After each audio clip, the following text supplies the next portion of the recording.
Hi all, ഇന്ന് ഞാൻ ഇവിടെ ഷെയർ ചെയ്യുന്നത് ഒരു ഇരുമ്പൻ പുളി അച്ചാറിൻ്റെ റെസിപ്പിയാണ്.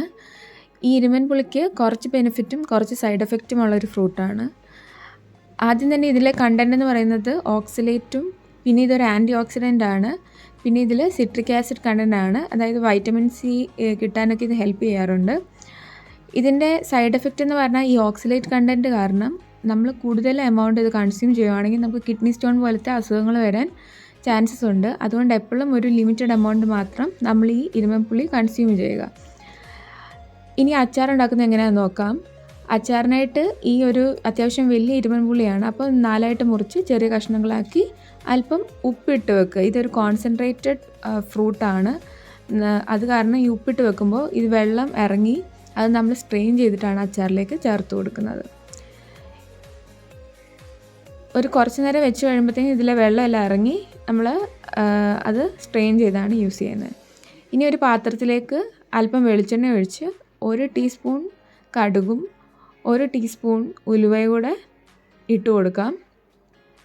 ഈ ഉലുവയും കടുകും ഒന്ന് പൊട്ടി വരുമ്പോഴത്തേക്കിന് ചെറിയ കഷ്ണങ്ങളാക്കിയ കായ ഇതിലേക്ക് ചേർത്ത് ഒന്ന് മൂത്ത് വരുമ്പോൾ വേറൊരു പാത്രത്തിലേക്ക് മാറ്റി വെക്കാം.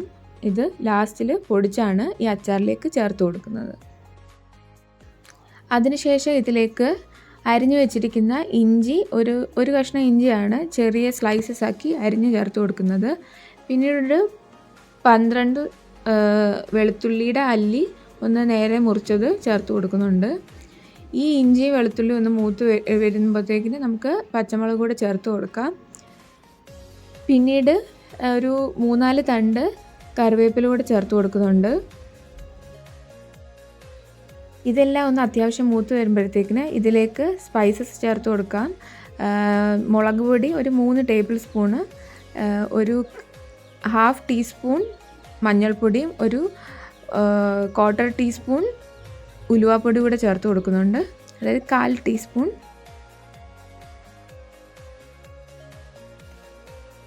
പിന്നീട് ഒരു കാര്യം ശ്രദ്ധിക്കേണ്ടത് എന്താണെന്ന് വെച്ചാൽ ഇതൊരു മൺചട്ടി ആയത് കാരണം ചട്ടി തന്നെ അത്യാവശ്യം എണ്ണ വലിച്ചെടുക്കും.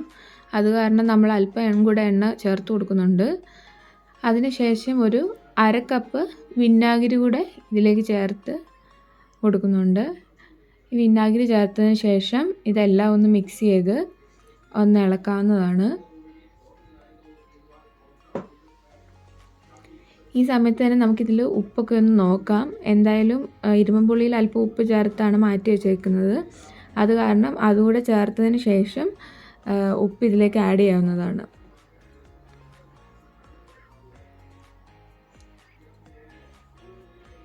ഈ സ്ട്രെയിൻ ചെയ്ത് വെച്ചിരിക്കുന്ന ഇരുമ്പൻപുളി ഒന്ന് എല്ലാം ഈ മസാലയിലിട്ടൊന്ന് ഇളക്കി ഉപ്പ് വേണമെങ്കിൽ ആവശ്യത്തിന് ഈ സമയത്ത് ചേർത്ത് കൊടുക്കാവുന്നതാണ്.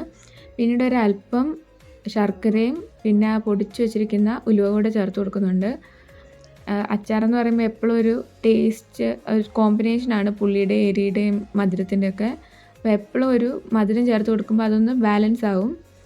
അതെല്ലാ അച്ചാറിലും നമുക്ക് അല്പം ഇത് ചേർത്ത് കൊടുക്കാവുന്നതാണ്, ശർക്കര ചേർത്ത് കൊടുക്കാവുന്നതാണ്. പിന്നീട് ഇതൊന്ന് അടച്ച് വെച്ച് വേവിക്കാം. ഇത് വേവിക്കുമ്പോൾ തന്നെ ഇതിൽ നിന്ന് കുറേ വെള്ളമൊക്കെ ഇറങ്ങി ഇതൊരു നല്ലൊരു കൺസിസ്റ്റൻസി ആവും. നമുക്ക് ആവശ്യത്തിന് വേണ്ടുന്നത് പുറത്ത് വെച്ച് ബാക്കി നമുക്ക് ഫ്രീസ് ചെയ്യാവുന്നതാണ്. എല്ലാവർക്കും ഈ അച്ചാർ ഇഷ്ടപ്പെട്ടെന്ന് വിചാരിക്കുന്നു. Thank you.